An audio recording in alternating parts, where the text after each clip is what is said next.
Narito tayo ngayon upang matunghayan ang talaga ng mga nag-iinit at napaka-latest na issue ni Ate Erica. Sa pagpapatuloy nga ng issue na hidwaan sa pagitan ni Ate Erica at ng kanyang pamilya ay pumunta nga muli si Kalingap Val Santos Matubang sa bahay ng pamilya ni Ate Erica upang makibalita kung ano na nga ba ang sitwasyon ni Ate Erica at ng kanyang pamilya. At sa kanyang pagdating nga doon ay pinag-usapan pa nga nila muli ang mga nangyayari tungkol kay Ate Erica at kung paano nga ba nagkagalit ang pamilya ni Ate Erica. Kung kintahin lahat, baka mga 2 million ang tirang brikewan ni Sila na Jun. nagpaganda higit hanggang loob ng bahay. Hindi, kasi may Inmax pa. May motor, sidecar, may lupa pa sa dait. Grabe, mayaman si Jun April, ano? Kaya nga po sabi ko po, tumigil kayo kung ayaw ninyong malaman ang katotohanan ng mga tao na binabaliktad ninyo sa amin na wala namang kaming alam. Wala naman sa akin. Ayun, kasi andito lang po ako mga kalingap para i-clarify ito. Ayaw ko naman po na parang dandal ko, tapos yung pala tama si N. Kunyakay Torres, yan o. Hindi namin yung kilala. Eh, Lolo Migs, ano kaya yung topic natin dito? Diba, pera at ikaw ang may hawak yung pera, hindi si May. Dahil kayo ang bumili ng gamit. I have some evidence of what happened from the start. Yung pirang yun, ibinibigay lang sa akin para bumili ako ng mga agribil na gagamitan sa bahay. Grabe at talagang nasabi nga ni Kalingap Val Santos Matubang na napakayaman na sponsor ni Sir Jun A sapagkat siya ang nagpabahay kay Ate Erica pati na rin sa kanyang kapatid na si Sheila May na ngayon ay tinitiran na nga nilang dalawa. Bukod doon ay binigyan din ni Sir Jun A ng NMAX na motor si Ate Erica at ang kanyang ate. At susunod naman nun ay sinusustentahan doon sila at binigyan pa ng pangkabuhayan na tricycle. Kaya naman makikita nga natin na talagang lubos-lubos talagang tumulong si Sir Jun A. At dahil dito, nasabi naman ng tita ni Ate Erica na marami daw talagang hindi alam ang mga tao. Mag-asawa sa dai. Doon na sila natutulog. Doon sila natulog. Pag makain sila, hindi gusto ng ulam dito, doon sila nakain sa dai. Sino? Yung sila?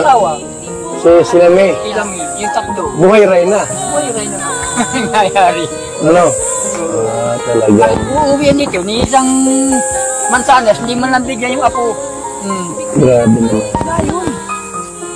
Kaya po, kasi nungalingan po yung sinasabi po niya na Amy Torres.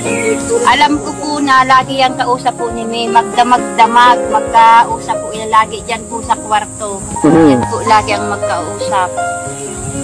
Saka si Sheila May. Umpisa pa po nung hindi pa po luminitaw si Sir John A, magkausap na po yan. Hanggang dumating si Sir John A, sila na po lagi ang magkausap hanggang ngayon. Sila po ang laging mag-uusap. Nasa likod po si Sheila May kay Amy Torres, siya po yung nagbibigay yata po ng update. Okay. Kaya kumakalat po. Bibigyan ng mga salita para kumalat sa kanila. Parang tinatakot pa kayo, ah.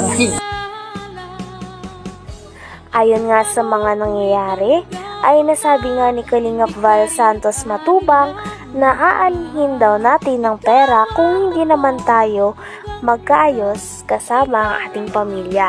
Lalo na ang mga tao na talaga namang nagmalasakit sa atin sa mga panahon na walang-wala tayo at nagpalaki at nag-aruga din sa atin simula bata tayo.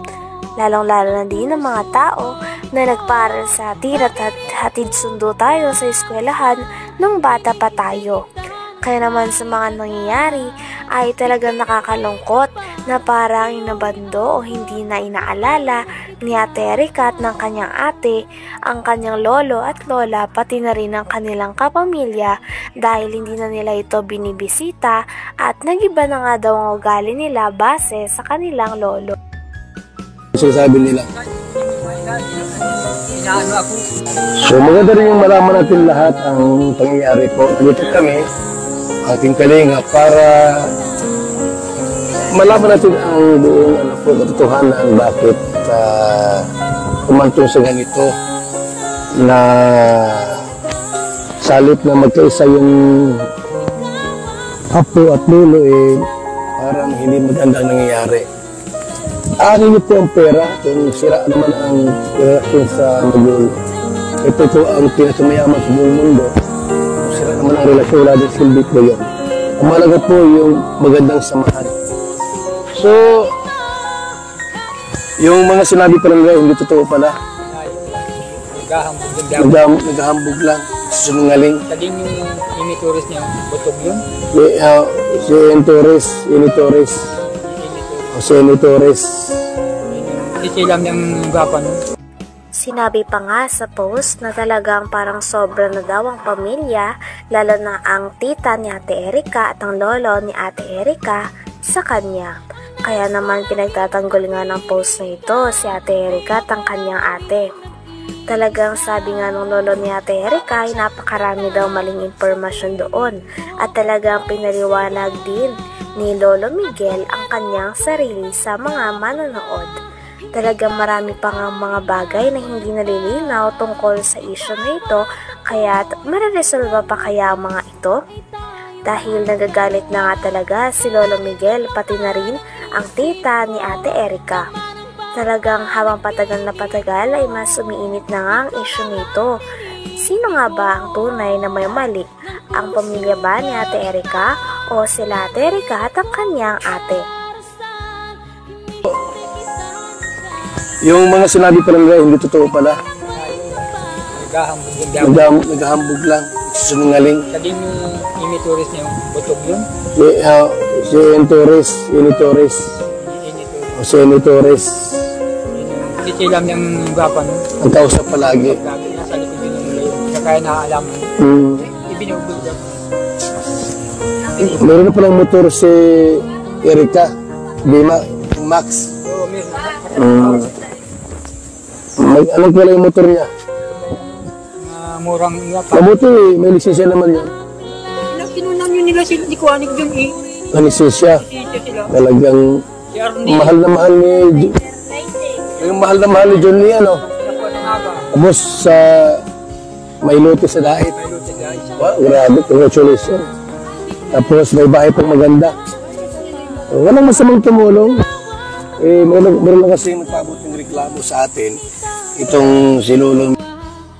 Pinag-usapan din nila na talaga namang napakalaki daw ng bahay na natanggap ni Ate Erika at ng kanyang ate na si Sheila May galing kay Sir June A.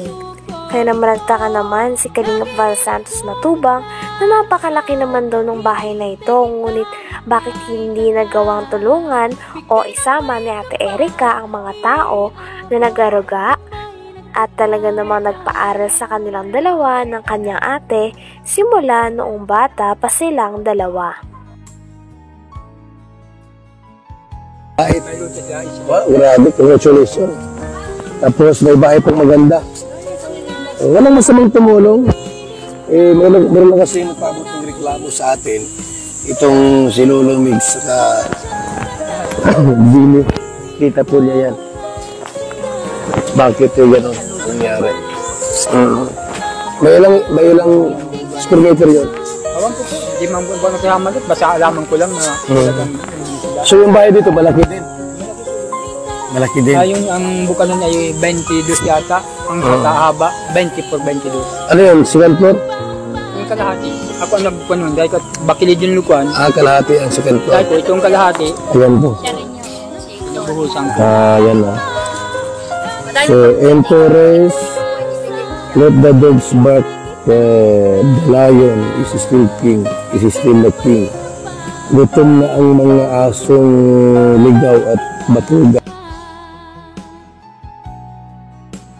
Hanggang dito na lamang muna ang ating napakainit, nagtitrending at talaga namang mas nakakaintriga na issue ni Ate Erika. Maraming salamat sa inyong panonood.